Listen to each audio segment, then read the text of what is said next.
As Gene Roddenberry once said, until we can value the diversity here on Earth, then we don't deserve to go into outer space and encounter the infinite diversity out there. Diversity, compassion, intelligence, and truth are the cornerstones of the entire Star Trek franchise. The current events being what they are, Trek fans across the internet are donating and doing what they can to aid the Black Lives Matter cause. We here at Warp Factor and SYFY Wire are joining them. For more information, please take a look at the links below or the hashtag TrekkiesTogether.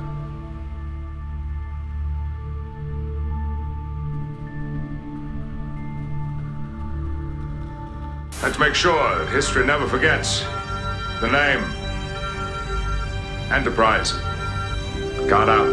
Small events can have huge consequences, and one Federation starship defending a Klingon outpost can alter the entire course of history. This is what we learn in the classic Season 3 episode of Star Trek The Next Generation, Yesterday's Enterprise. We'll make sure that history never forgets the name.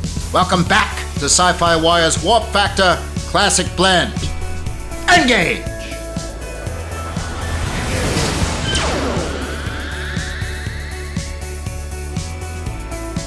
Briefing, mission, prepare! Mission, prepare, prepare for a mission briefing! Got it. This episode first aired in 1990, but if you haven't seen it, it's new to you. All crew to spoiler stations, and because 1990, yellow alert!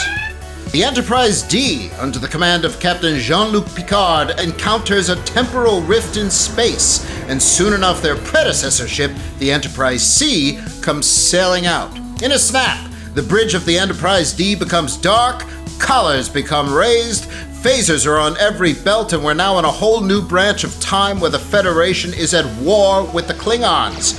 Worf is nowhere to be seen, Counselor Troi apparently has no purpose on a ship of war, and Tasha Yar is still alive. The only person on the Enterprise D who realizes that this is wrong and that things are not the way they are supposed to be is Guinan. The Enterprise crew rescues Captain Garrett of the Enterprise C as well as the helmsman Richard Castillo. Garrett says that the rift appeared while they were defending the Klingon outpost on Narendra 3 from Romulan attack. From the Klingon outpost. Narendra 3. But Picard tells her that history has no record of that. One Federation ship protecting a Klingon outpost all those years ago could have averted this war, one that is going very badly for the Federation. Guinan convinces Picard that the Enterprise C has to return to where it came from, essentially to be destroyed. Not good enough, damn it! Not good enough! I will not ask them to die.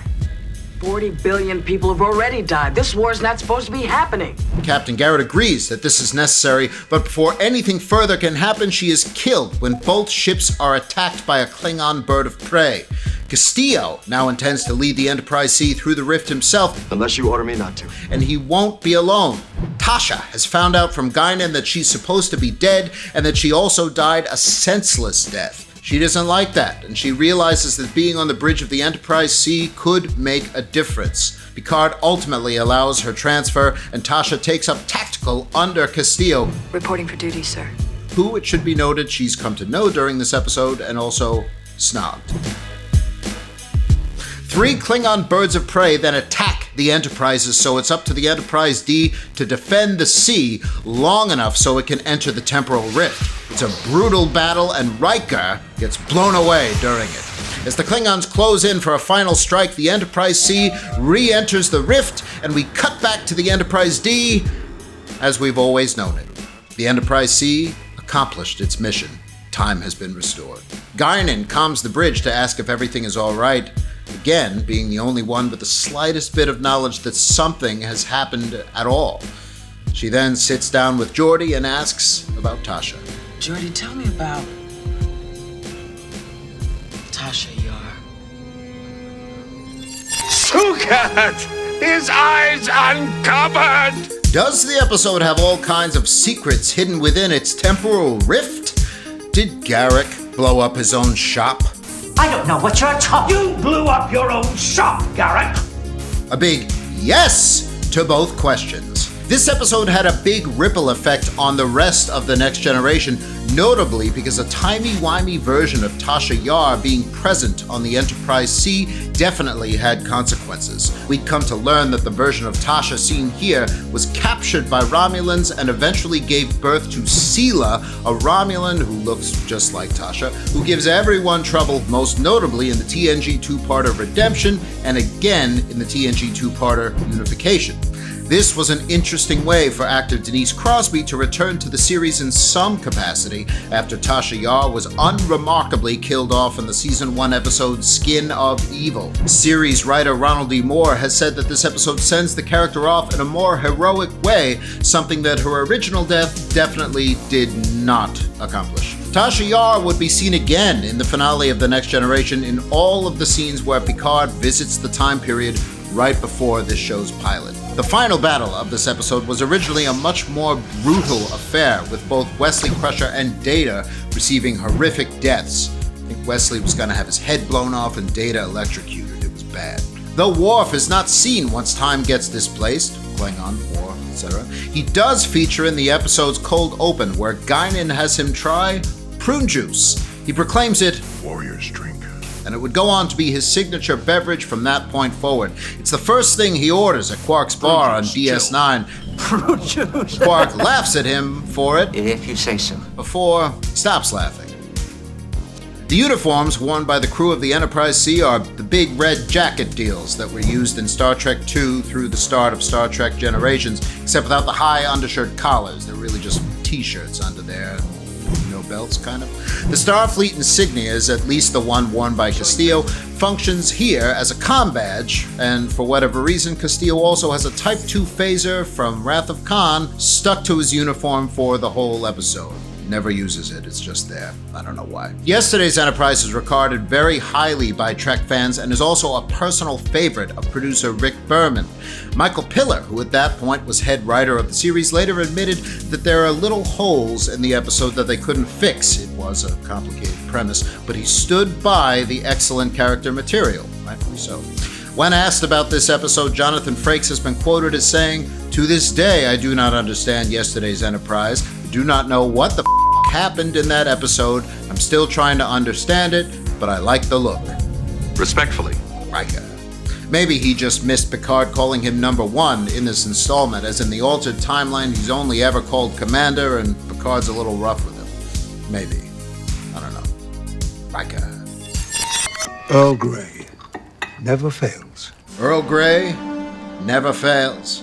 And yesterday's Enterprise doesn't fail to be packed with incredible quotes and moments, with Guinan's wisdom shining through in every line she delivers. Tasha Yar's plea to Picard to let her transfer over to the doomed vessel is also a highlight, especially her line, I've always known the risks that come with a Starfleet uniform.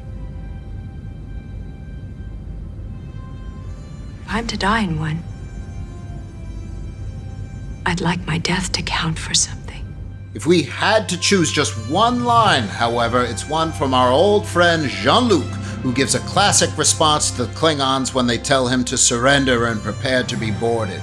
It's short and simple. That will be the day. Earl Grey never fails.